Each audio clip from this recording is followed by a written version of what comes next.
and welcome back to the homestead. So on today's video, I'm actually doing a lot of stuff in the kitchen today, but I wanted to bring y'all along on canning black beans. Now I first want to say this is a rebel canning method, which basically means it is not approved by the home canner, but I've done it for years and I learned from people on YouTube that have done it for years and years and years. So that being said, it is up to you if you want to try it for your family. It's your kitchen, it's your family, you should try it. I'm just showing you how I do it, and it works. So we are going to be canning black beans in the pint, and we're going to be doing it in my Nesco electric pressure canner. So if that is something that interests you, let's roll that intro.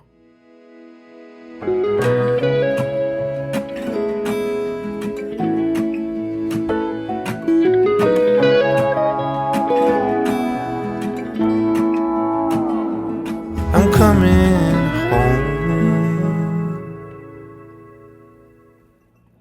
Alrighty, so we are canning black beans today.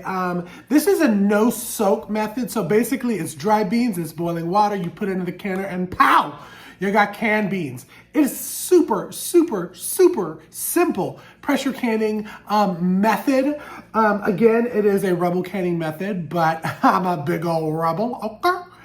But I like to do it because I like to have stuff on hand. You know, it always sucks when you're getting ready for dinner and you're prepping everything, especially a Mexican dinner, and you look and you don't have any black beans or beans on your shelves to make either refried beans or whatever it is. So this is a way to have it on your shelf so they're cooked and they're ready to go. So all you have to do is heat it up or mash it or whatever you need to do.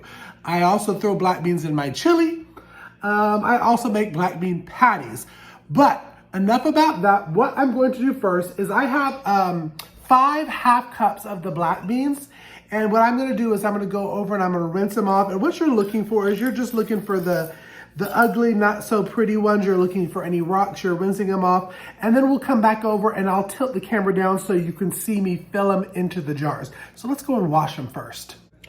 Again, I'm just going to wash it. I'm just going to look for any ugly beans, any half little wilted ones, any rocks, and get those out as I'm rinsing these beans.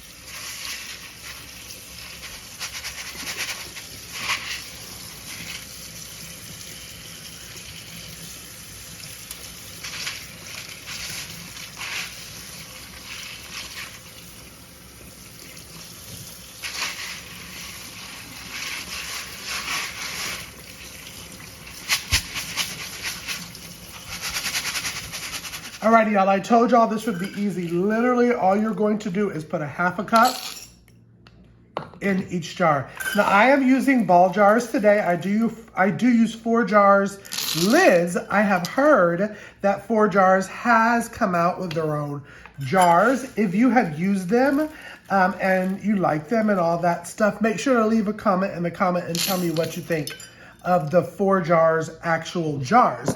I'm really, really excited to try their jars and see what's up with it. You know what I'm saying?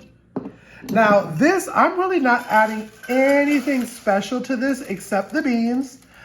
You can add some seasoning. I want to have the creativity when I open the can to add whatever seasonings I want at that time. I'm just gonna split all this up between the other ones.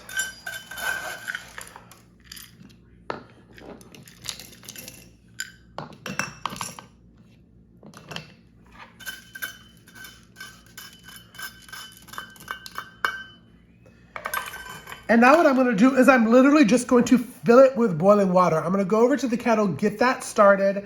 It is literally that simple, y'all. Again, you can add seasoning to this. I've added taco seasoning to this before. I am going to do a video on the non-soak homemade canned baked beans. So if you're interested, make sure you are subscribing and go ahead and hit that thumbs up and leave it in the comment section so I know to make that video. But now let's head over to the kettle and get that going. All right, let's turn on the kettle. Y'all, I got so much going on today. I am stuffing my homegrown jalapeno halves with a homemade cream cheese and sausage mixture right here. I love to do that and freeze it and put it in the freezer for appetizers. If you want to see that video of where I do it, I'll leave it up here at the top. But I'm also making some homemade bread. Oh, it's rising nicely. If you want to see that video on my recipe on homemade bread, go ahead and click up here. But the star of the show today is the Nesco electric pressure canner. Now, let me tell you, I was the last to get one of these. My camera is tilting. I was the last to get one of these. All of my podcast hosts and dear friends, Monica, hey girl, Alicia, hi friend, and Lisa, hey boo thing. All of them had the Nesco electric pressure canner and were swearing by it. Because literally, if you have leftover meats, if you have leftover soups, you just put it in there, you set it and forget it. You know, regular pressure canning is kind of, you gotta babysit it. You gotta watch it. So this is a set it and forget it. I'm gonna walk you through step by step how I use it. If you want to get your own Nesco, I had a hard time getting it at first, but I will leave it in our Amazon affiliate store. If you are interested, it is great. I swear by it. I love it. But now let's wait for that water to boil. Alrighty, now with the boiling water, you're just literally going to pour right over the top until about an inch of headspace, which is usually where that starts right there. We're just gonna do it to every single one of them. Y'all, I told you this was so freaking easy. It's amazeballs. The only issue you have is, will you have enough water?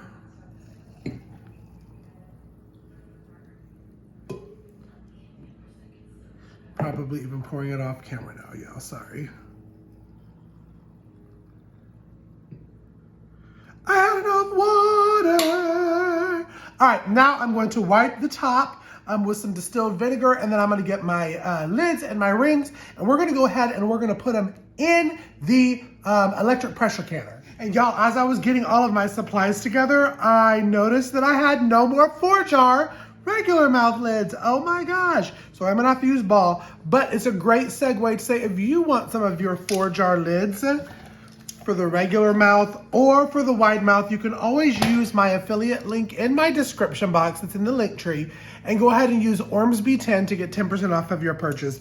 They are amazing 4-jar, they're amazing canning lids. I know y'all have probably seen them all over YouTube with all the different homesteaders, but I just have to say they're amazing. All right, let's get this going. And just like your regular pressure canner, you're gonna put 3 quarts in of water.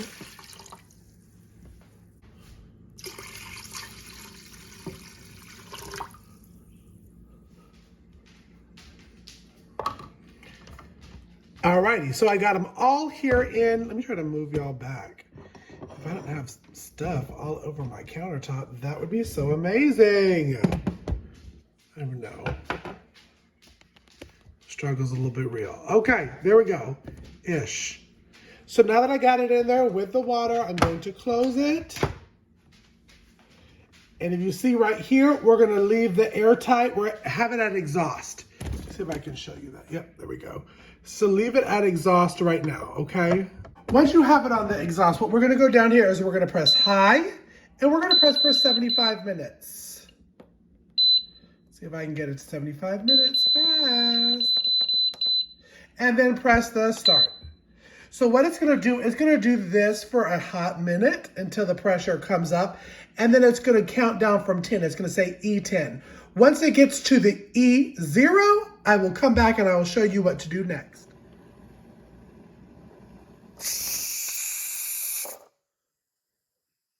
Now that's what you're gonna go, is to airtight now that you're at E0.